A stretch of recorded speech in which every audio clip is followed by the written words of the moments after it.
This CoinWeek podcast is brought to you by PCGS. PCGS is the standard in the rare coin grading industry.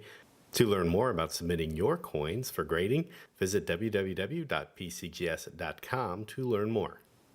In this episode of the CoinWeek podcast, we talked to author Allan Schein, who wrote a new book titled The $2.50 and 5.00 Gold Indians of Bela Lyon Pratt, about the coins and the man who designed them.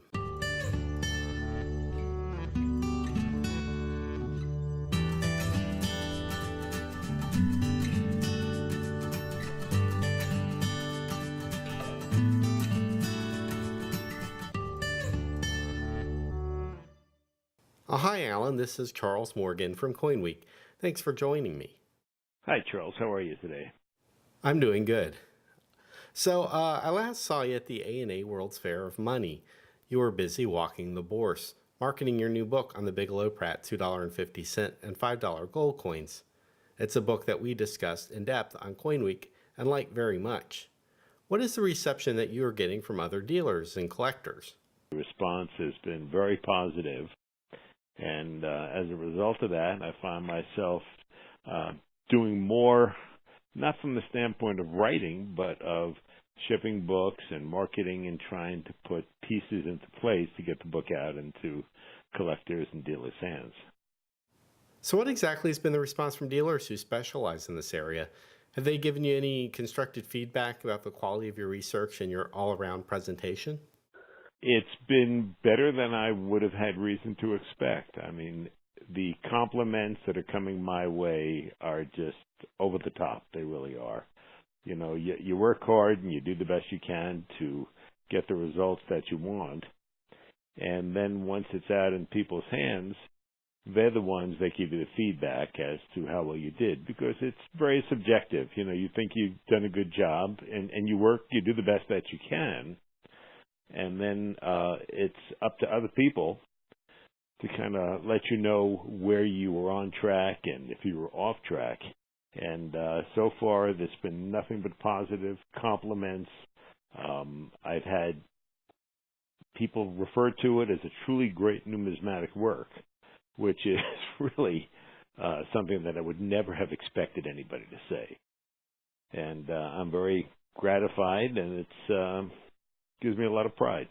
For somebody who maybe hasn't seen our review or isn't familiar with the book itself, how is your book on the Indian 2.50 and 5.00 gold coins different from what's already in the marketplace?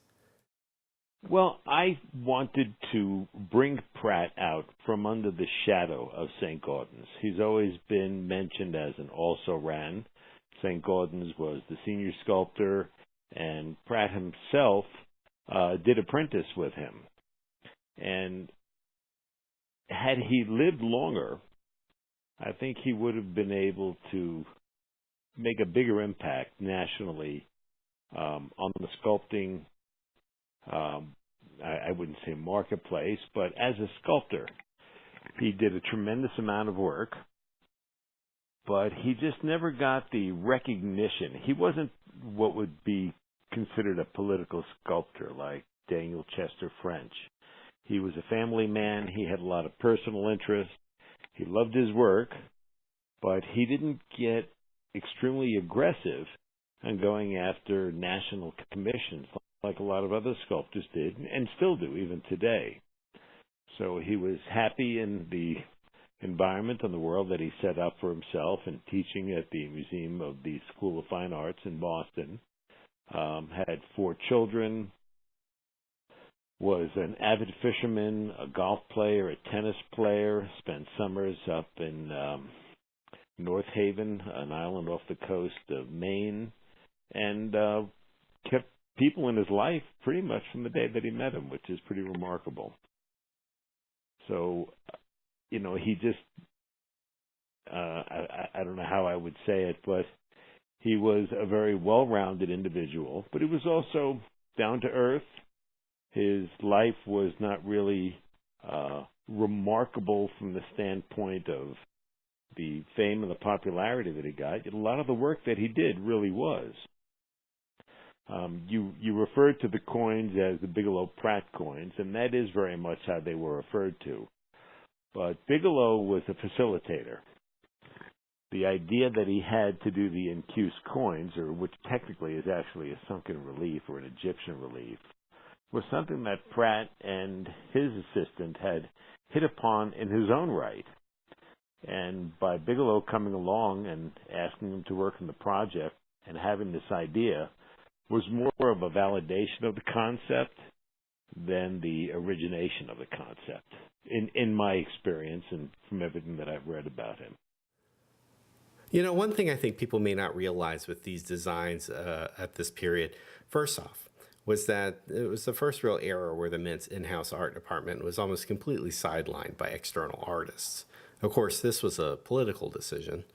There were criticisms of the St. Gaudens designs by the Mint because they were deemed to be too hard to strike up.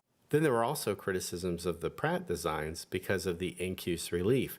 People in the numismatic scene really hated these designs. So why were they wrong?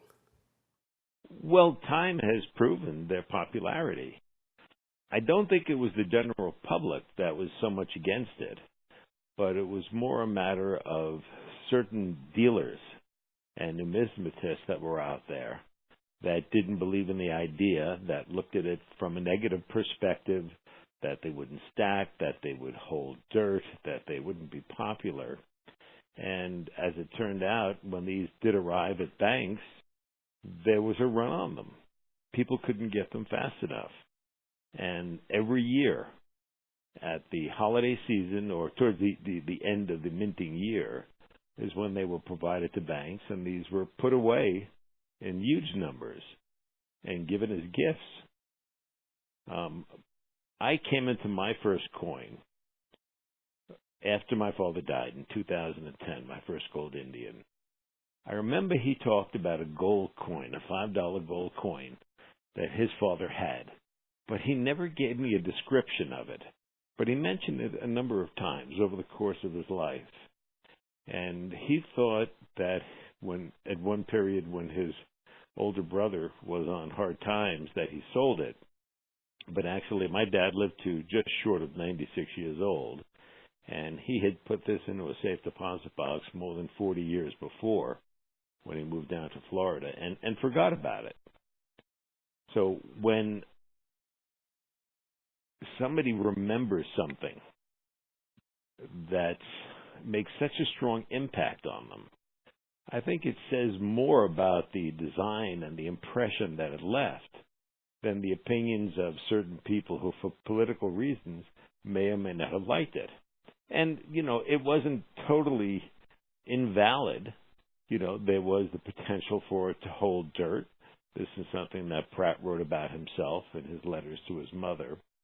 To step off the subject just briefly, there were more than 1,000 letters written in Pratt's hand. He wrote virtually every Sunday to his mother and kept her apprised of exactly what was going on in his life. He was very loyal to her.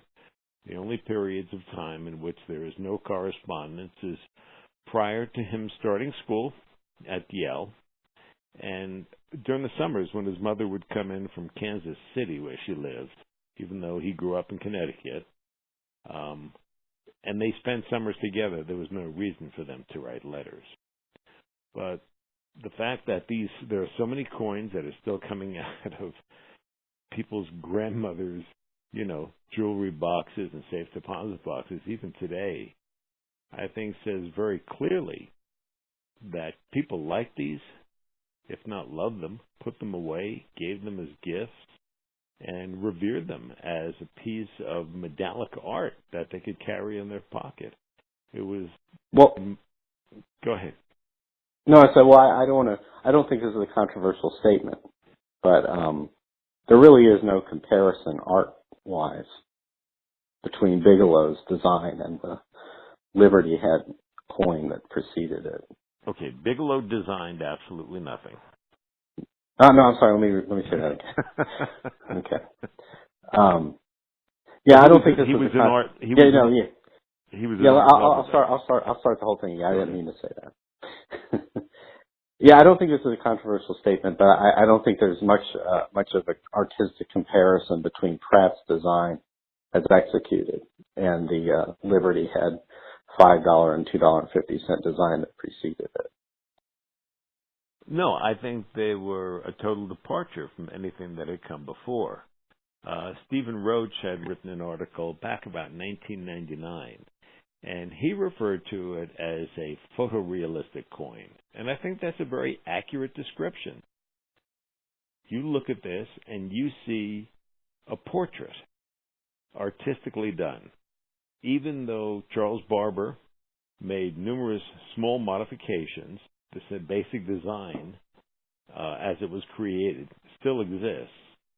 The subtleties that Pratt had put onto the original design were altered, but they were alterations that were made so that the coin would strike better. And it may have struck very well even without the changes, but Leach and Landis, the directors of the Mint and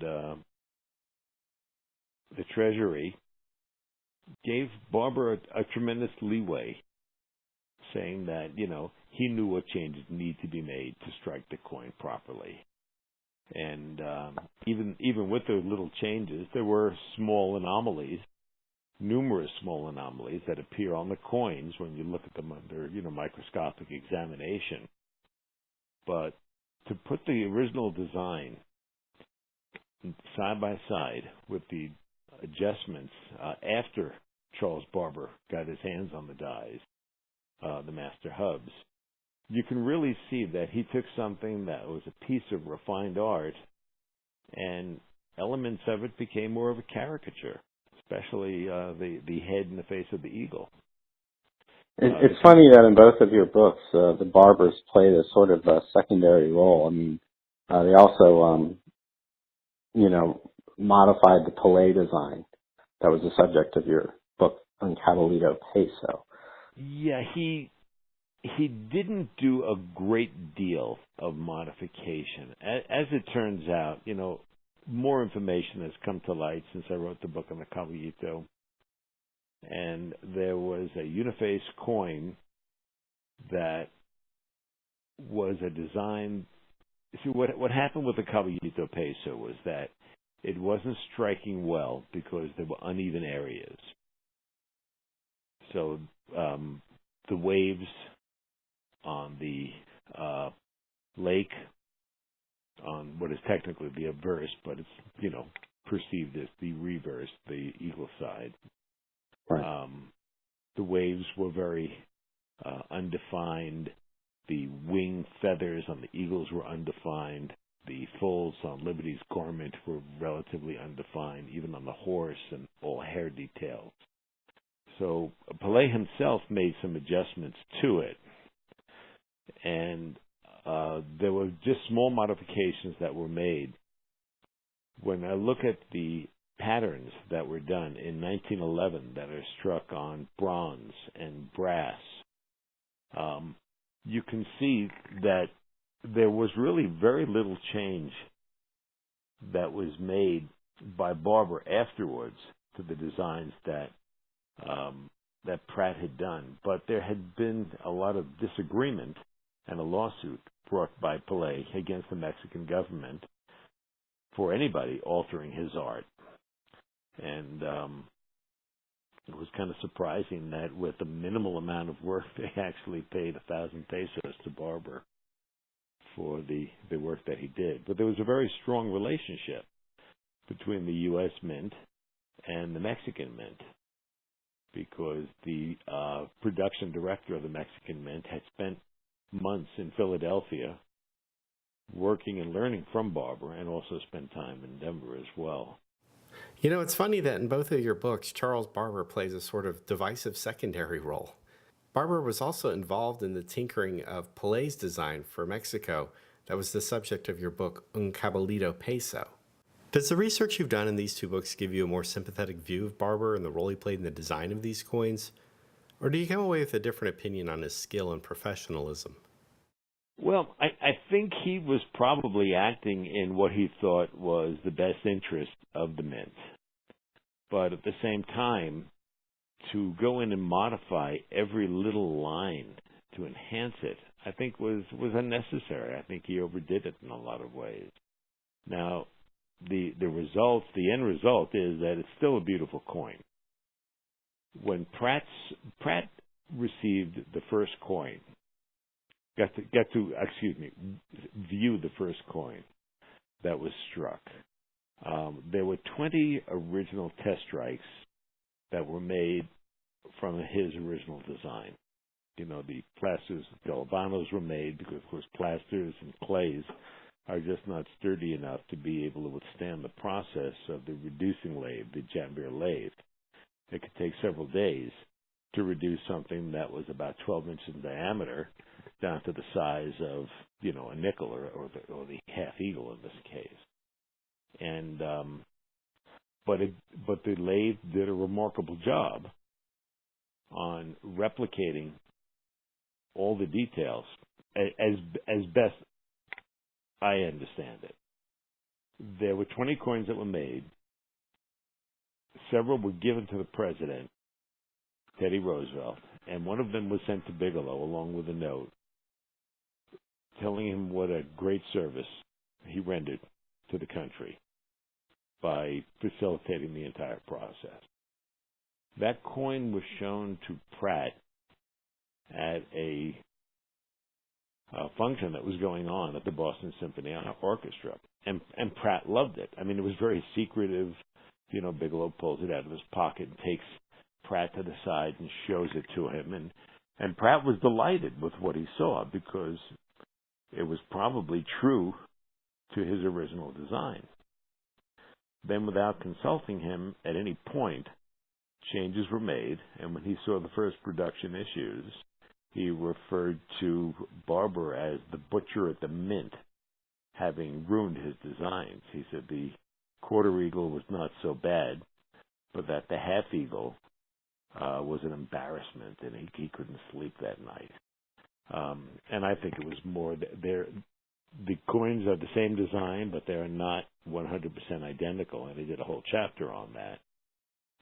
But I think it was more a matter of scale, that on the smaller coin it wasn't as noticeable, the changes.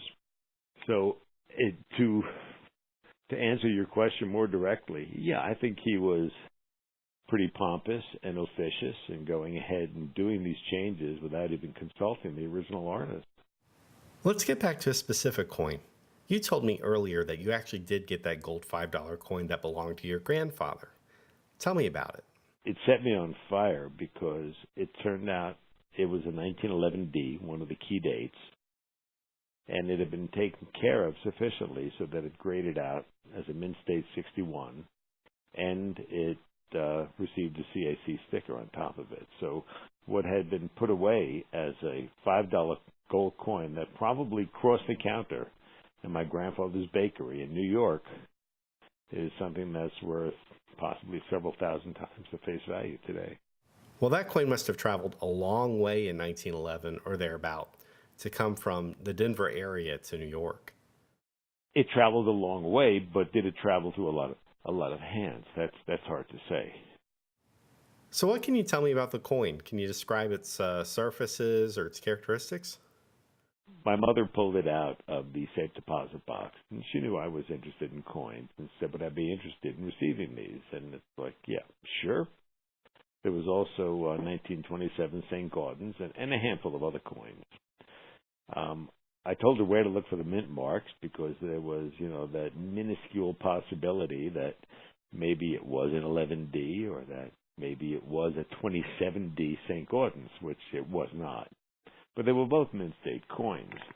My mother thought that the Indian was very worn, but she had never seen one of the incuse coins before, I don't believe. And when I received it, it had a little PVC on it. My father had enough sense to put it into a plastic bag, and he actually stapled a piece of cardboard to it like a header. And it sat like that for a long time. So the PVC had to be removed, and that was a fairly simple process. And I was thrilled when it graded out. It had minimal abrasions to it, a couple of them above the eagle's back on the reverse. And it was just, it was very exciting because it was the first tangible item that belonged to my grandfather that ever came into my hands. He died in 1933 from a ruptured gallbladder. And I never got to meet him. He was born, died a long time before I was born. And there were not a lot of possessions that my father had belonged to his father. Many things disappeared when he was in the service during World War II. And so this was the first item. So I felt a very strong connection. And it's interesting because in doing the biography of Pratt, his great-granddaughter, Cynthia Kennedy Sam, who lived in Cambridge, Mass., and unfortunately passed away about a little over a year ago in June, she never met Pratt. She never met her grandfather. And he had designed that coin. So there was a bit of a bond that we had there because there was a certain commonality in connection to the coin and to our grandparents through the coin. So that was pretty interesting. Well, Allan, it was a pleasure talking to you about your coin and your new book. If you're at all curious about gold coins or Bela Pratt and want to learn more about this underappreciated series involved in Roosevelt's pet crime, I can't recommend Allan's book enough. Thanks for stopping by and sharing your story on the CoinWeek podcast.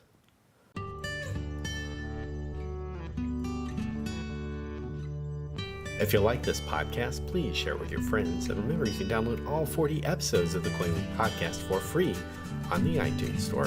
For CoinWeek, I'm editor Charles Morgan, signing off. Until next time, happy collecting.